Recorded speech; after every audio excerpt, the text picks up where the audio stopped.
y vamos a leer los primeros 3 versículos. Llevamos 2 semanas que estamos leyendo y hace el capítulo 11 completo, es un capítulo pequeñito, y hemos hecho una aproximación a este capítulo 11. Hoy me gustaría que nos fijáramos en los primeros 3 versículos de este capítulo, que dice así.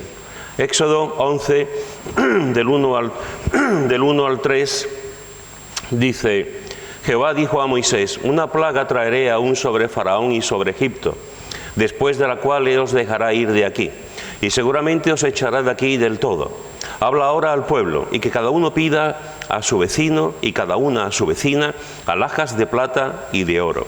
Y Jehová dio gracia al pueblo en los ojos de los egipcios.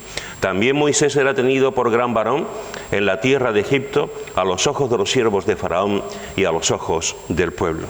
Hemos estado viendo las 2 últimas semanas, si os acordáis, en este capítulo, en esta aproximación a este capítulo, un capítulo que es la antesala de la última plaga, la antesala del último acto redentor, la antesala de lo que va a ocurrir con la liberación del pueblo de Israel, la última plaga, la última señal, el último juicio de Dios, que es el más terrible de todos, que es la muerte de los primogénitos de las familias de Egipto. Y hemos visto en esta última semana que en las 9 plagas anteriores, Dios usó a Moisés y a Aarón. Dios usó a Moisés y a Aarón con la vara, con sus palabras, con sus oraciones, y en esas 9 plagas Dios le plació, quiso que Moisés y Aarón participaran en esa plaga.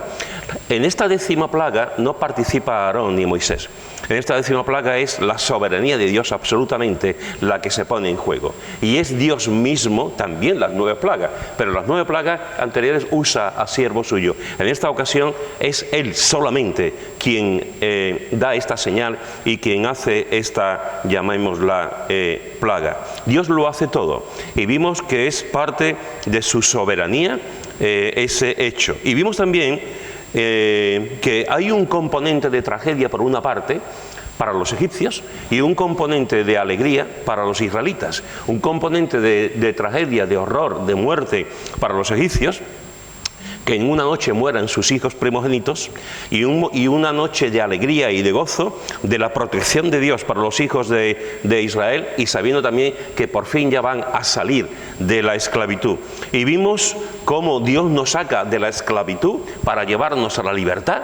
Vimos cómo Dios nos saca de la tierra del pecado para llevarnos a la tierra de la santificación.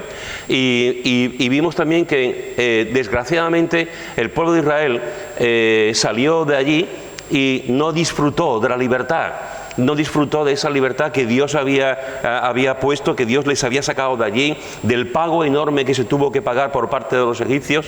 Y sin embargo, cuando salieron de allí, en vez de estar contentos, en vez de estar alegres, en vez de estar disfrutando, se acordaban de Egipto, y se acordaban de las carnes de Egipto, y se acordaban de las ollas de Egipto, y se acordaban de las comidas de Egipto, y estaban viviendo en libertad y se estaban acordando de la esclavitud. Y estuvimos viendo cómo a veces los creyentes hacemos exactamente lo mismo. Dios nos ha sacado de la libertad, de la esclavitud, vivimos en libertad, pero seguimos acordándonos de lo que éramos antes.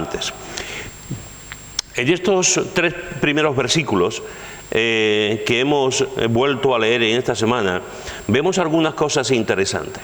Vemos como dice en el versículo 2, que ya vimos en su momento, la primera parte del versículo, habla ahora al pueblo, y vimos la importancia de que Dios hable y la importancia de que escuchemos.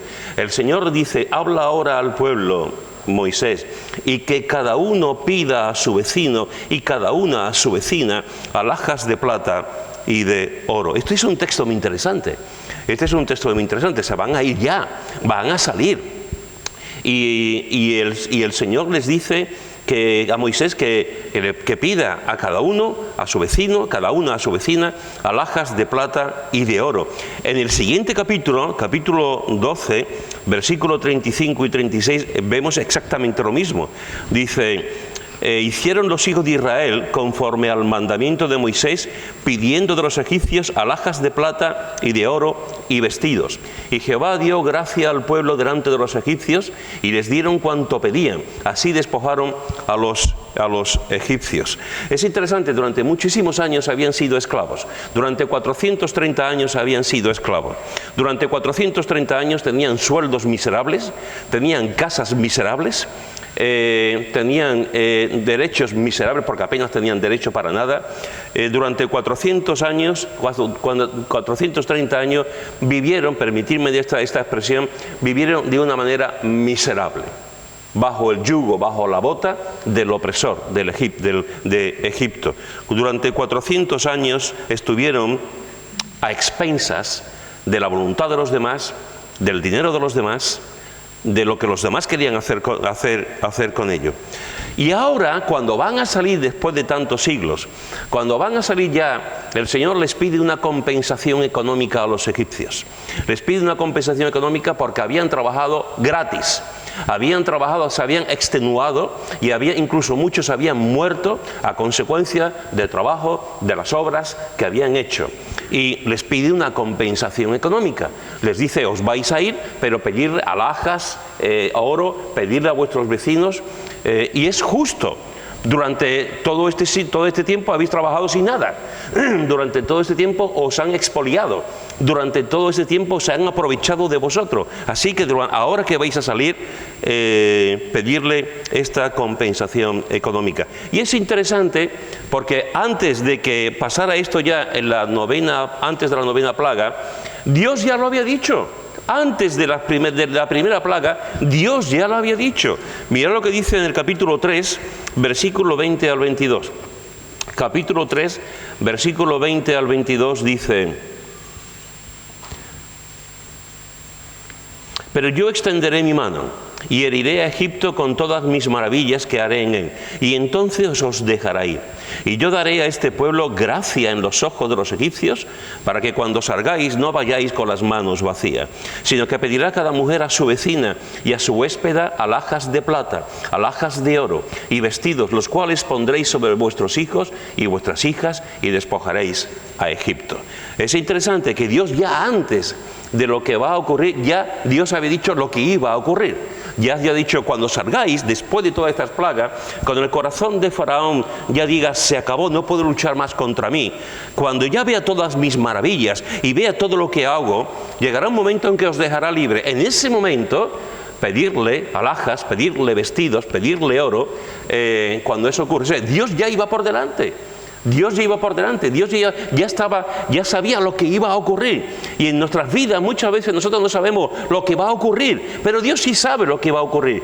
Nosotros no sabemos lo que va a pasar dentro de un minuto, pero Dios sí sabe lo que va a pasar dentro de un minuto. A veces nos quejamos contra Dios, levantamos las manos a Dios, nos enfadamos con Dios porque la vida de pronto se convierte en un nublado para nosotros, porque la vida en un momento se convierte en un diluvio y decimos, Señor, ¿por qué me llueve tanto? Señor, ¿por qué estoy tan mojado? Señor, ¿por qué tengo tantos problemas? Señor, ¿por qué estoy en esta situación tan difícil? Pero es que no sabemos lo que hay en el recodo del camino. Es que no sabemos lo que hay dentro de 2 minutos. Es que no sabemos los planes de Dios. Es que no sabemos que a lo mejor en ese momento estamos mojados con las complicaciones, con las dificultades, con los problemas. Estamos impregnados y estamos diciendo por qué. Y cuando pasan 5 minutos, cuando pasan 5 días, cuando pasan 5 meses, cuando pasa un tiempo, decimos, Señor, ahora entiendo por qué.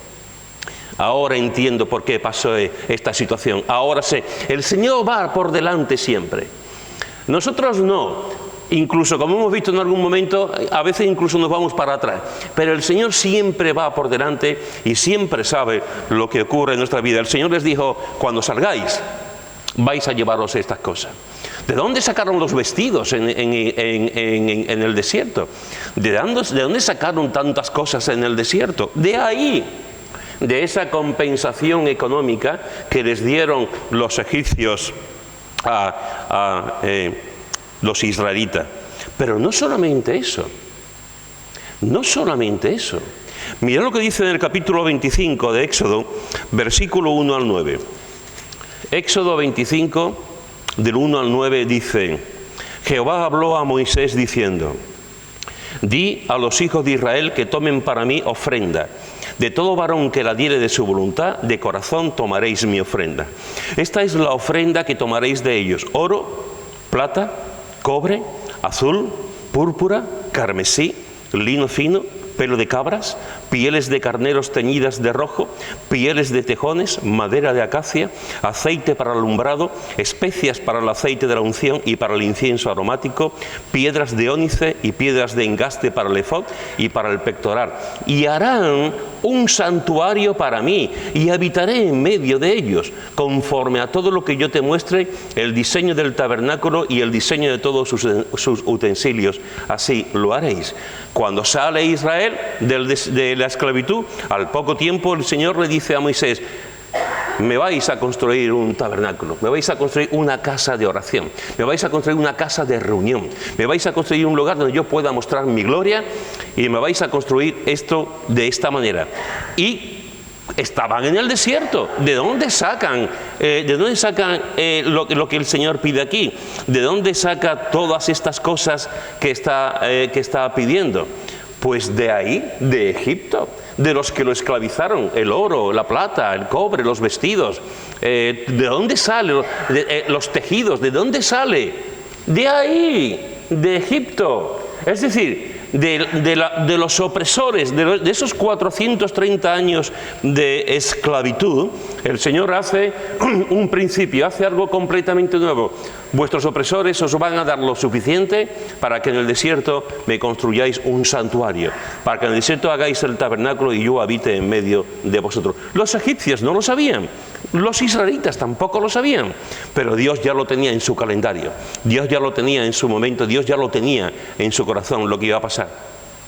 De esa esclavitud iba a salir todo ese oro, toda esa plata, todo ese cobre, todas esas vestimentas para que se pudiese hacer el tabernáculo. Dios, hermanos y hermanas y amigos que nos visitan, Dios siempre va por delante, no lo olvides nunca. Dios va siempre por delante. Aunque no entendamos y digamos: Señor, ¿por qué estoy en esclavitud? Aunque no entendamos y digamos: Señor, ¿por qué me está pasando esto? Aunque no entendamos y digamos esos días negros que ocurren en nuestra vida, aunque no entendamos esas situaciones, Dios siempre va por delante. Y a eso nos agarramos. Y en eso nos sustentamos. Y en los momentos de debilidad, en los momentos de lloro, en los momentos de sufrimiento, en los momentos de las preguntas que no tienen respuesta, a eso nos agarramos. Dios siempre va por delante. ¿Por qué pasó esto? Pues pasó por algo muy importante, que nos lo dice el versículo 11. ¿Por qué dieron alhajas de plata, de oro, los vestimentos? ¿Por qué? Versículo 3. Y Jehová dio gracia al pueblo en los ojos de los egipcios. Jehová dio gracia al pueblo, el favor de Dios al pueblo, para que los ojos del pueblo mirasen, contemplasen a los israelitas y tuviesen la suficiente misericordia, el suficiente juicio para saber que tenían que darles una compensación por tantos años que habían sido esclavos. Y Dios le dio gracia al pueblo. Dios le dio gracia al pueblo en los ojos de los egipcios. Es interesante, hermanos y hermanas, cuando tú vas a la Escritura, tú te encuentras la historia de un hombre. Te encuentras la historia de un hombre que está viviendo fielmente delante de Dios. Te encuentras la historia de un hombre que está haciendo lo que el Señor le dice. Te encuentras a un hombre que su familia está con él. Y te encuentras que Dios le dice a un hombre: Noé, constrúyeme un arca. Construyeme un arca, porque en ese arca tú y tu familia vais a estar, y voy a destruir a la tierra por el pecado que están haciendo contra mí, porque es un pecado abominable. ¿Y sabéis por qué Noé construyó el arca? ¿Y sabéis por qué Noé se salvó juntamente con su familia? ¿Y sabéis por qué Dios dio una segunda oportunidad al ser humano, al género humano? ¿Lo sabéis? Pues sí, es por eso, porque halló gracia delante de los ojos de Dios.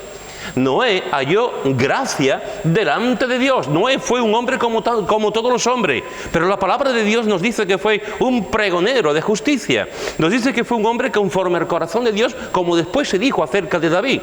Nos dice que fue un hombre que amaba, con sus errores, con sus equivocaciones, con sus pecados, como todos nosotros, pero que amaba al Señor. Y halló gracia. Los demás no. Los demás estaban pecando. Los demás estaban haciendo lo que querían. Los demás estaban viviendo de espaldas a Dios, y ese pecado subió hasta el mismo corazón de Dios. Pero Noé halló gracia delante de Dios porque fue un hombre justo, porque fue un hombre justo y fue un hombre que amaba profundamente al Señor. Al cabo de un tiempo, al cabo de años, encontramos la historia de otro hombre que halló gracia delante de Dios. Encontramos la historia de un muchacho que con 17 años sus hermanos lo vendieron. No solamente lo vendieron, sino que quisieron matarlo antes. Menos mal que no lo mataron, pero lo vendieron a Egipto. Precisamente unos mercaderes llegan allí y lo venden y se lo llevan a Egipto. Y sabemos, porque la Escritura nos dice, que José halló gracia delante de Dios. Y cuando José fue vendido como esclavo en la casa de Potifar, capitán de la Guardia Real, un hombre con un poder tremendo, el capitán Potifar dijo: este muchacho tiene algo, este muchacho, Dios me está bendiciendo, mis dioses me están bendiciendo, las cosas que están pasando porque tengo aquí este muchacho, y va bien mi casa, y va bien mi administración, y me está controlando bien, y está llevando dinero, y estoy siendo favorecido. ¿Por qué? Porque Noé halló gracia a los ojos de este capitán de la guardia. Y cuando ocurre la tragedia de la mujer que lo quiere sonsacar y se lo quiere llevar a la cama, y José dice que no, se lo llevan a una cárcel, y en la cárcel vemos otra vez exactamente lo mismo. Halló gracia delante del jefe de la cárcel, halló gracia delante de este hombre, y este hombre se quedó sorprendido. Si este muchacho que está aquí, que ha estado en la casa de Potifar, desde que está en la cárcel va mejor, la situación va mejor con los presidiarios. Halló gracia delante del jefe de la cárcel. Pero no solamente eso. Cuando Faraón tiene aquel sueño de las vacas que engordan, que flaquecen, cuando tiene ese sueño y que se queda pasmado porque no sabe muy bien lo que va a ocurrir, le dicen: hay un hombre, hay un muchacho que adivina los sueños. Y llama a José, y José se acerca a Faraón, y Faraón dice: mira, he soñado esto. Y José le dice: te voy a dar el sueño, pero no por mí. Te voy a interpretar el sueño, pero no por mí. Lo voy a hacer porque Dios me lo ha revelado. Y se lo pone y se lo dice, y le dice lo que va a pasar. Y dice el libro de los Hechos que Noé, en el capítulo 7, que Noé halló gracia delante de Faraón. Halló gracia delante de Faraón, halló gracia delante de Potifar, halló gracia delante del jefe de la cárcel, y halló gracia delante de Faraón. ¿Por qué? Porque Dios lo puso en gracia. Porque Dios lo puso en gracia. A veces, hermanos y hermanas, estamos en situaciones y en momentos en que necesitamos ver la gracia de Dios. Y estamos en momentos en que podemos verla, pero déjame decirte, en otros momentos no la vemos. Pero la gracia de Dios sigue actuando. La gracia de Dios sigue actuando continuamente. Siempre está actuando. Hubo otro muchacho, también en otro país, también deportado, también esclavo. Otro muchacho que le decían: estás aquí juntamente con otros jóvenes hebreos, con otros jóvenes valientes, con conocimiento, personas nobles, y te vamos a preparar para servir en nuestro país. Te vamos a preparar para que tú seas un buen administrador, para que tú seas un buen líder. Y lo preparan y le dicen: pero tienes que comer la comida del rey.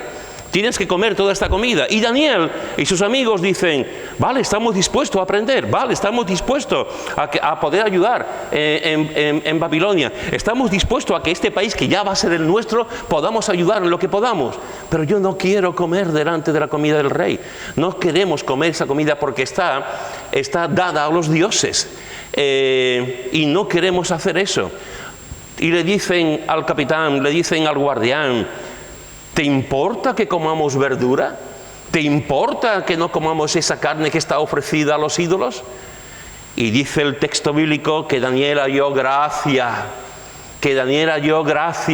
y se le permitió comer esas verduras, se le permitió no comer la carne, y estuvo después de unos días, su semblante y el de sus amigos era un semblante sano, un semblante vivificador, un semblante bueno. ¿Por qué? Porque Dios le dio gracia delante de su guardián. Hermanos y hermanas, Dios siempre va por delante y Dios siempre va dando gracia. siempre nos va llenando de gracia, siempre nos va haciendo con nosotros gracia. Ahora, déjame decirte algo en este aspecto. Ven conmigo a Romanos, capítulo 12, versículo 6. Romanos, capítulo 12, versículo 6. Yo sé que tú lo sabes, yo sé que tú lo sabes, sobre todo aquellos que leéis la palabra y que amáis la palabra. Pero dejadme recordaros una cosa. Romanos, capítulo 12, versículo 6. Dice: de manera que teniendo diferentes dones, según la gracia que nos es dada, de esta forma lo haga. Profecía, conforme a la medida de la fe, servicio, el que enseña, el que exhorta, etcétera, etcétera, etcétera. La gracia de Dios es la que reparte los dones a su pueblo. Y esto a mí me encanta, porque no tenemos que hacer nosotros absolutamente nada, porque si hiciéramos nosotros algo, nos pelearíamos entre nosotros, porque todos quisiéramos tener los mejores dones, nos sentiríamos orgullosos, nos sentiríamos que somos los mejores, los primeros, nos pelearíamos: yo quiero este don, tú no tienes esto, yo lo tengo, anda. Pero la gracia no es nuestra. La gracia no tiene que ver con nuestro intelecto, con nuestra capacidad, ni siquiera con nuestro trabajo, ni siquiera con nuestro talento natural. La gracia de Dios nos da los dones, y es Dios quien reparte los dones, y es Dios a quien le dice: tú vas a tener este don, tú vas a tener este don, tú vas a tener este don. Aquí no hay envidias, aquí no hay conflictos, aquí no hay problemas, aquí no hay nada, porque es Dios quien lo da. La gracia de los dones, el repartimiento de los dones, tiene que ver con Él, no con nosotros.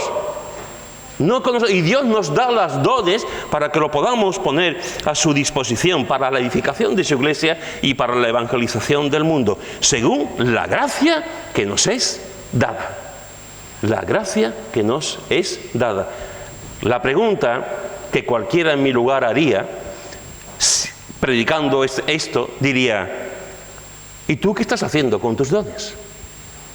¿Tú qué estás haciendo con los dones? Y otra pregunta sería, que todavía es más triste, sería: ¿y tú sabes cuáles son tus dones?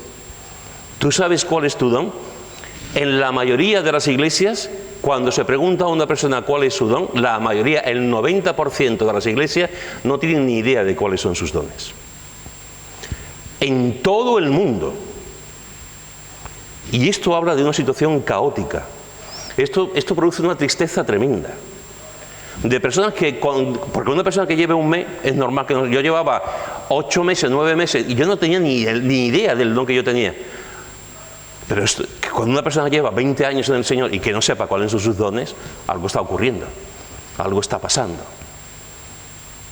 Y quizás es porque no lo estamos poniendo en práctica, quizás es porque no lo estamos trabajando, quizás es porque nos hemos conformado. Quizás es porque nos conformamos con venir a la iglesia y no estamos sirviendo en el entorno de la iglesia. La gracia que nos es dada, los dones que Dios da. En 1 Corintios, en el capítulo 15, 1 Corintios, capítulo 15, versículo 9 y 10, hay un texto precioso que dice el apóstol Pablo. 1 Corintios, capítulo 15, 9 y 10, dice: porque yo soy el más pequeño de los apóstoles, que no soy digno de ser llamado apóstol, porque perseguía a la iglesia de Dios.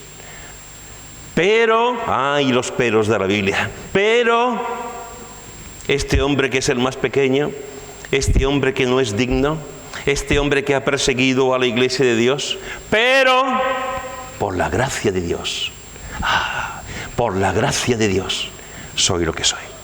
Y su gracia no ha sido en vano para conmigo, antes he trabajado más que todos ellos, pero no yo, sino la gracia de Dios conmigo. Fijaros que en un solo versículo, versículo 10, en 3 ocasiones se habla de la gracia de Dios. La gracia de Dios. ¿Por qué era Pablo quien era? ¿Por qué Pablo estaba trabajando, sirviendo, viajando, dejándose el alma en su labor pastoral, en su labor misionera, en su labor predicador, como escritor? ¿Por qué Pablo intentaba llegar a todas partes del mundo? Por la gracia de Dios. Pablo no dice: porque yo. Pablo no dice eso. Pablo no pone su yo, no pone sus conocimientos, no pone nada de él. Por la gracia de Dios he podido ir de tal sitio, por la gracia de Dios he hablado con fulanito, por la gracia de Dios hay una iglesia aquí, por la gracia de Dios he escrito el libro de Gálatas, por la gracia de Dios, por la gracia de Dios, por la gracia de Dios. No por mí. ¿Qué diferencia hoy en día? Hacemos cualquier cosa y ya nos creemos los reyes del mambo. Hacemos cualquier cosa y nos creemos que la iglesia sin nosotros se va a caer. Hacemos cualquier cosa y pensamos que es nuestra capacidad. Por la gracia de Dios. ¿Por qué la iglesia de Utrera está la gente aquí? Por la gracia de Dios. ¿Por qué hay un buen grupo los domingos? Por la gracia de Dios. ¿Por qué hay un buen grupo los miércoles? Por la gracia de Dios. ¿Por qué los jóvenes se juntan los sábados? Por la gracia de Dios. ¿Por qué las mujeres y los hombres se juntan? Por la gracia de Dios. ¿Por qué hay hermanos con pasión para evangelizar? Por la gracia de Dios. ¿Por qué hay hermanos que enseñan la palabra? Por la gracia de Dios. ¿Por qué hay maestros de escuela dominical? Por la gracia de Dios. Por la gracia de Dios somos lo que somos. Y hacemos lo que hacemos. Por la gracia de Dios. Y Pablo era muy consciente de eso. Fijaros también que en el texto de Éxodo dice Jehová, versículo 3, dice: Jehová dio gracia al pueblo en los ojos de los egipcios. Pero fíjate lo que dice después: también Moisés era tenido por gran varón en la tierra de Egipto, a los ojos de los siervos de Faraón y a los ojos del pueblo. Esto es curioso, esto es interesante. Jehová dio gracia al pueblo, a los egipcios, pero también ellos mismos, este pueblo, reconoció a Moisés. Reconoció quién era Moisés, reconoció el gran varón que era, reconoció todo el mundo, reconocieron los ojos de los siervos, los que estaban allí en el palacio de Faraón, y la gente de la calle pudieron entender, pudieron saber que Moisés era un gran varón, y no se puede quitar esto de aquí, es que lo dice, era un gran varón, un gran hombre. Es interesante, porque hasta ese momento Moisés es odiado. Hasta ese momento, cuando tú ves a Moisés, cuando la gente veía a Moisés entrar en el palacio, decían: ya va a decirle algo a Faraón, ya va a pasar algo, otra vez está con la cosa de que los israelitas sacan de aquí, y cuando Faraón veía, y sus consejeros y la gente veían otra vez a Moisés, ya está aquí el mal agüero, ya está aquí el predicador de las calamidades, ya está aquí el que nos va a hacer sufrir, ya está aquí el enemigo público número 1. Y ese enemigo público número 1, esa persona que la gente miraban con desprecio, está aquí el esclavo, quiere que los israelitas salgan de aquí, hay que ver, esa persona en el último momento, cuando va a salir de allí, era tenido por gran varón en la tierra de Egipto, a los ojos de los siervos de Faraón y a los ojos del pueblo. La pregunta es: ¿por qué? ¿Por qué? ¿Qué cambió en los egipcios? ¿Qué pasó en el corazón de ellos, en la mente de ellos, para ver a Moisés con otros ojos? Pues yo creo que pasaron cosas importantes. Yo creo que ellos vieron que Moisés fue un hombre que confió en Dios, siempre. Y creo que ellos vieron un roble allí. Creo que ellos vieron a un hombre de los pies a la cabeza que confió plenamente en lo que Dios le había dicho. Creo que ellos vieron a un hombre que se mantuvo firme. No, decís que no, va a pasar tal cosa.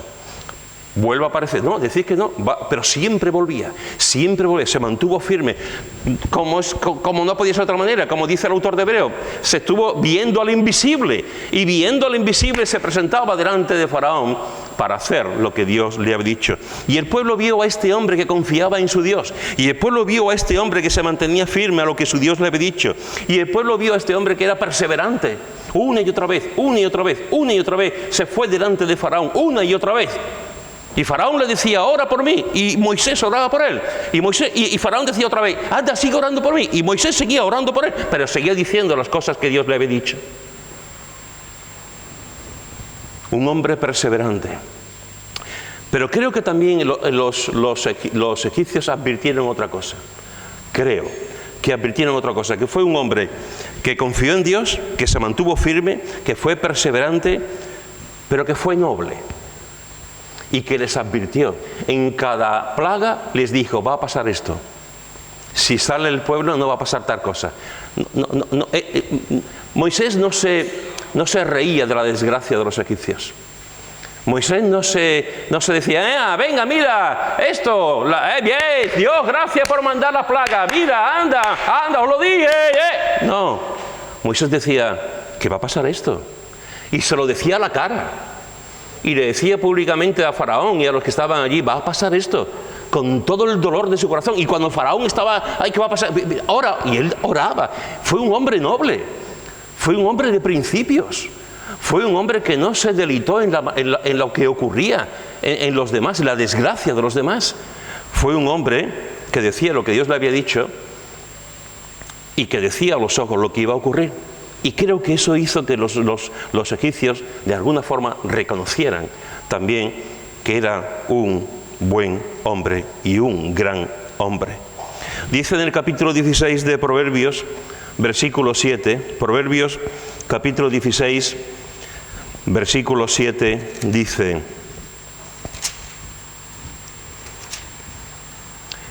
cuando los caminos del hombre son agradables a Jehová, aún a sus enemigos hace estar en paz con él. Te lo repito. Cuando los caminos del hombre son agradables a Jehová, aún a sus enemigos hace estar en paz con él. Te voy a dar un consejo gratis. Cuando hablen mal de ti y llegue a tus oídos, que llegará, no te defiendas. Cuando tengas enemigos, no te defiendas. No quieras golpearlos tú también. Ni siquiera uses la Biblia para defenderte. Es una de las cosas que a mí me molesta más. Cuando dos creyentes están peleando y usan la Biblia. Porque texto tal, porque la Biblia dice que tal. Y va subiendo el tono y estamos con la Biblia. No uses la Biblia para pelearte con nadie, por favor. Porque si tú dices un texto, el otro va a decir otro. Si tú dices una cita bíblica, el otro va a decir dos. No uses la Biblia nunca. En una contienda, en una pelea, no lo uses nunca. Y sobre todo cuando la carne está calentita. No lo uses nunca. Y si alguien habla mal de ti, no te defiendas. Déjalo delante de Dios. Tú vive tu vida de ejemplo. Tú vive tu vida de... Otra cosa es que hablen mal de doctrina. Ojo, es otra película. Otra cosa es que enseñen herejías. Ojo, eso es otra película. Otra cosa es que enseñen desavenencias y creen enemistades y hagan divisiones. Eso es otra película. Pero de ti... Cuando hablen mal de ti, o digan cosas de ti, o escriban cosas de ti, no te defiendas. Deja las cosas en manos de Dios. Deja las cosas en manos de Dios. Y lo que está diciendo esto, lo vivirás. Cuando los caminos del hombre son agradables a Jehová, aún a sus enemigos, hace estar en paz con él. A Moisés, que era su enemigo, le dijeron, eres un gran hombre. Eres un gran hombre con el paso del tiempo. Mirad lo que dice en Hechos, en el capítulo 5, versículo 12 al 13. Hechos, capítulo 5, versículo 12 al 13. Hechos, capítulo 5, versículo 12 al 13. Dice así: y por la mano de los apóstoles se hacían muchas señales y prodigios en el pueblo, y estaban todos unánimes en el pórtico de Salomón. De los demás, ninguno se atrevía a juntarse con ellos, mas el pueblo los alababa grandemente. Lo mismo pasó con Moisés. El pueblo lo alabó, el pueblo dijo, gran hombre es. Y aquí encontramos a la iglesia, encontramos al pueblo de Dios, encontramos a esta iglesia que está creciendo, a esta iglesia que está yendo en extensión, esta iglesia que va a pasar por una situación de persecución terrible, y vemos que esta misma iglesia estaba, el pueblo, la gente estaban allí y los alababan grandemente porque estaban viendo la obra de Dios en sus vidas. Estaban viendo lo que Dios estaba haciendo con ellos. Estaban viendo cómo Dios estaba actuando en la vida de esa iglesia incipiente, de esa iglesia preciosa que iba a cambiar el mundo. Hermanos y hermanas, a Jesús le dijeron cuando llegó cuando llegó con su burrito, con el asno y entró en la ciudad, y la gente estaba diciendo: ¡Hosanna! ¡Hosanna! ¡Hosanna! ¡Hosanna! ¡Hosanna! ¡Jesús! ¡Jesús! ¡Hosanna! ¡Ah, qué maravilla! ¡Qué día tan hermoso! ¡Qué día tan bonito! Allí toda la gente allí, ¡Hosanna! ¡Hosanna! Ante el que ellos creían, ante el que ellos pensaban que iba a instaurar el reino, que iba a oponer otra vez esa monarquía, que iba a levantar a Israel. Y a las pocas horas esa misma gente estaba diciendo: ¡Crucifícale! ¡Crucifícale! ¡Crucifícale! La misma gente. Esta es la historia del ser humano. La historia del ser humano es que te levanta y a los pocos días te tira. Esta es la historia del ser humano. Te abrazan y después te apuñalan. Esta es la historia del ser humano. Le dicen a Dios sí y después por la espalda le dicen que no. Esta es la historia del ser humano. Traiciones, deslealtades, enemistades. Esta es la historia del pecado, en definitiva. Moisés era un enemigo, pero después lo vieron como lo que era, un gran hombre de Dios. Lo mismo que a la iglesia. A la iglesia vieron lo que había. Vieron que eran hombres como tú y yo, pero los alababan públicamente por lo que estaban viviendo, por lo que estaban haciendo. En 1 Samuel, y con esto voy a terminar, en 1 Samuel capítulo 2, versículo 20, hay un texto tremendo. 1 Samuel capítulo 2, versículo 20, dice: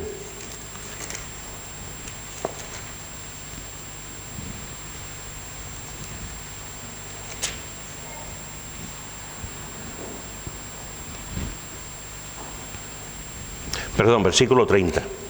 Versículo 30 dice: por tanto, Jehová, el Dios de Israel, dice: yo había dicho que tu casa y la casa de tu padre andarían delante de mí perpetuamente, mas ahora ha dicho Jehová: nunca yo tal haga, porque yo honraré a los que me honran, y los que me desprecian serán tenidos en poco. Yo honraré a los que me honran. Aquí encontramos la historia de Elí y sus hijos, y el sacerdote Elí y sus hijos no estaban honrando a Dios, y todos sabemos cómo acabó Elí y cómo acabaron sus hijos. Y encontramos la historia de un muchacho que estaba comenzando a andar en los caminos de Dios, Samuel, y el Señor dice: yo honraré a los que me honran, y Samuel lo honró el resto de su vida, con sus equivocaciones también, pero lo honró el resto de su vida. Y me encanta porque dice: Dios no es deudor de nadie, absolutamente de nadie. Y este Señor, que no es deudor de nadie, dice: a los que me honran, yo les honraré. Honra quiere decir respeto, honor, admiración, aprecio. Cuando honramos a Dios, Dios también, es una promesa suya, Dios también te honra. ¿Cómo puedes honrar a Dios? ¿Cómo puedes honrar a Dios? Honra a Dios con tus palabras. De verdad, honra a Dios con tus palabras, con la manera de decir las cosas, con las cosas que dices. Honra a Dios con la pureza de tus labios. Honra a Dios sin mentiras. Honra a Dios edificando a su iglesia. Honra a Dios no poniendo tu opinión personal por encima de lo que Dios mismo dice. Honra a Dios provocando la unidad de la iglesia y no provocando dificultades en la iglesia. Honra a Dios como dice las cosas. Honra a Dios con tus decisiones. Con tus decisiones. No es lo mismo ir por aquí que ir por allí, no es lo mismo. No es lo mismo hacerle caso a fulanito que a otro fulanito, no es lo mismo. No es lo mismo hacer tu santa voluntad que hacer la santa voluntad de Dios, no es lo mismo. No es lo mismo. Honra a Dios con tus decisiones. Honra a Dios con tus oraciones. Alaba a Dios con tus oraciones. Dale gloria a Dios con tus oraciones. Que tu vida sea una oración continua. Honra a Dios con tus ofrendas, claro que sí. Honra a Dios con tus bienes, claro que sí. Honra a Dios con tus ofrendas para darle a Él la ofrenda que se le tiene que dar, y para la extensión de su gloria, y para la extensión de su reino, y para la extensión de su iglesia. Honra a Dios con tu alabanza continua. No esperes al domingo, por favor. No seas de estos creyentes que son dominicales y que nada más que alaban al Señor los domingos. Alaba al Señor las 24 horas del día. Honra a tu Dios con tu alabanza. Pero sobre todo, honra a tu Dios con tu vida. Con tu vida. Pon tu vida en un altar diariamente y honra a Dios con tu vida. Y si tú honras a Dios con todas estas cosas, más con tantas cosas que podemos honrar a Dios, cuando tú honras a Dios, Él te honrará. Con sus bendiciones te honrará. Con su gracia te honrará. Con su sabiduría te honrará. Y con su amor te honrará. A Moisés Dios le honró delante del mismo pueblo de Egipto. ¿Os acordáis, hermanos y hermanas? No sé si mi mente aquí me juega una mala pasada, porque no estoy seguro si lo vimos aquí en la iglesia. Bueno, ahora me lo podéis decir, aquellos que tenéis buena memoria. No sé si vimos en la iglesia la película Hasta el último hombre, que es la película de un cristiano que estuvo en la Segunda Guerra Mundial, que no quería coger armas, la primera persona que se hizo objeto de conciencia. ¿La hemos visto en la iglesia o estoy yo confundido? No, no la hemos visto, ¿no? ¿Algunos se acuerdan de la película? ¿Ha visto la película? Sí, esa es una buena película. De hecho, de vez en cuando la echan por televisión. Es una película basada en un hecho real de una persona que lo llamaron a fila. Él quería servir a su país. No era un cobarde, él quería servir a su país, se apuntó como soldado, pero lo que dijo era que no iba a coger ningún arma, que su fe, su creencia no le permitía imaginar un soldado sin fusil, una película, ¿no? Pero eso fue lo que hizo. Dios no me dice que yo pueda disparar a matar a una persona.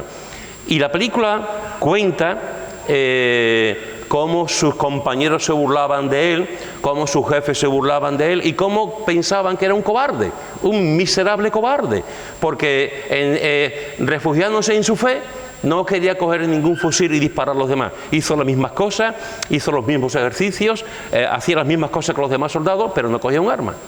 ¡Un cobarde! Y llega al combate. Y como no tenía armas, lo ponen como paramédico. Y está en servicios de médico. Y hay una batalla, de las batallas más terribles en la isla de Okinawa, y los japoneses hacen una masacre con una parte de los norteamericanos, de los soldados norteamericanos. Y la película se ve como de noche este cobarde llega donde hay tantos heridos, 75 personas, hermanos, 75 personas que estaban aisladas, heridas. Y este hombre se arrastraba, llegaba, la gente disparando, los soldados disparando, se arrastraba, cogía a uno, se lo ponía, bajaba, lo dejaba allí, ponía a otro, lo bajaba, se ponía allí, 75 personas. Esto es un poco exagerado en la película, porque esto se ve en una sola noche, no fue así. Esto pasó en 4 o 5 ocasiones. Y rescató a 75 personas en 4 o 5 ocasiones, no en una sola noche. Hubiese sido terrible una sola noche, 75 personas, pero lo hizo. 4 o 5 ocasiones donde se demostró su valentía. 4 o 5 ocasiones que desafió al enemigo. 4 o 5 ocasiones que no cogió ningún arma, pero salvó un montón de vidas. ¿Y sabéis lo que pasó? Que Dios le honró. Que Dios le honró. La gente empezó a aplaudirle. Los soldados que se metían con él empezaron a decirle gracias. Sus jefes se cuadraban delante de él. Y empezó a ser otro. Era el mismo hombre. Nunca tuvo miedo, miedo sí, cobarde nunca. Y la gente lo reconoció. Y pagó un precio enorme por eso. Cobarde, no eres igual, tú no amas a tu país. Y Dios le honró. De hecho, le dieron la medalla del Congreso, le dieron varias medallas, su nombre está escrito está en varias calles de su localidad, de su sitio. Dios le honró. ¿Recordáis a Eric Liddell? Que iba a correr en domingo, un hombre de Dios, y él dijo, yo no corro en domingo. ¿Cómo que tú no corres en domingo? No, corro en domingo, es el día del Señor, es el día que Jesús resucitó, es el día que la cristiandad recuerda a Jesús. Yo no corro en domingo. ¡Que no corre en domingo! Y se lió la del pavo. Las noticias, los periódicos, el gobierno, hasta el príncipe actuó, habló, y él no corría en domingo. Mal inglés, lo que hay que ver. Y Dios le honró. No corrió en domingo, es verdad, los 100 metros, pero corrió otro día y ganó los 400 metros, que no era su carrera, por cierto. Y ganó su carrera, esos 400 euros. ¿Por qué? Porque honró a Dios. Honró a Dios. Hermanos y hermanas, honra a Dios. Antes Pepe también lo ha comentado. Honra a Dios. Honremos a Dios con nuestras vidas. Y nuestras vidas incluyen nuestras miradas, nuestros pensamientos, nuestras palabras, lo que cantamos, lo que escribimos, lo que decimos, nuestro comportamiento, nuestras decisiones, nuestros bolsillos. Honra a Dios. Siempre. Y llegará un momento en que, como pasó con Moisés, llegará un momento en que la gente dirá: es un gran hombre.